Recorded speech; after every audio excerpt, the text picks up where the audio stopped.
द्वापर युग में घटित कृष्ण और राधा की कहानियाँ कौन नहीं जानता।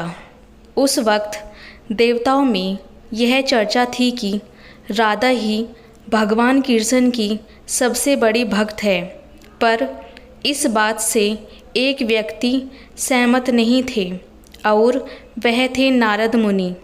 वह अपने आप को ही भगवान का सबसे बड़ा भक्त मानते थे, पर देवताओं में राधा रानी के विषय में चर्चा सुनकर उन्हें जलन महसूस होने लगी थी।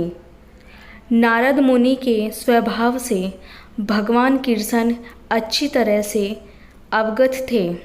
एक दिन नारद मुनि कृष्ण भगवान से मिलने द्वारिकापुरी गए थे। उन्हें आता देख भगवान श्री कृष्ण अपना सिर पकड़कर बैठ गए।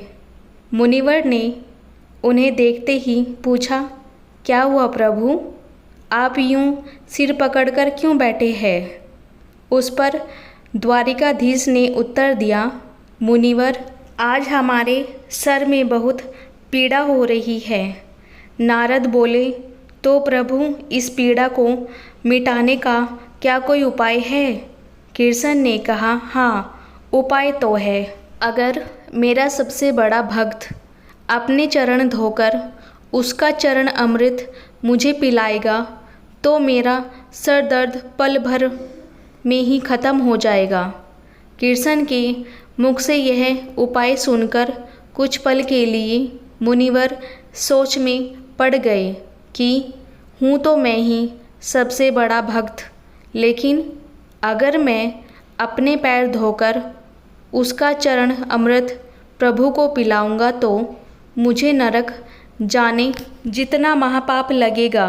परंतु राधा को भी तो सब कृष्ण का बड़ा भक्त मानते हैं। इतना सोचने के बाद भगवान कृष्ण से आज्ञा लेकर नारद मुनि तुरंत राधा रानी के महल में जा पहुँचे और उन्हें प्रभु के सर में हो रही पीड़ा एवं उसके उपाय के बारे में वृत्तांत सुनाया। वह सुनकर राधा रानी ने एक क्षण का भी विलंब ना करते हुए अपने चरण धोकर उसका अमृत एक कटोरे में नारद मुनि के हाथ में लाकर दिया और कहा, मुनिवर, मैं नहीं जानती कि मैं भगवान कृष्ण की कितनी बड़ी भक्त हूँ, पर मैं अपने ईश्वर आराध्य को पीड़ा में नहीं देख सकती। राधा के मुख से वह सच्चे भक्ति भाव के शब्द सुनकर नारद मुनि की आंखें खुल गई और वह समझ गए कि राधा रानी ही कृष्ण की सबसे बड़ी भक्त है और प्रभु श्री कृष्ण ने यह लीला मुझे समझाने के लिए रची।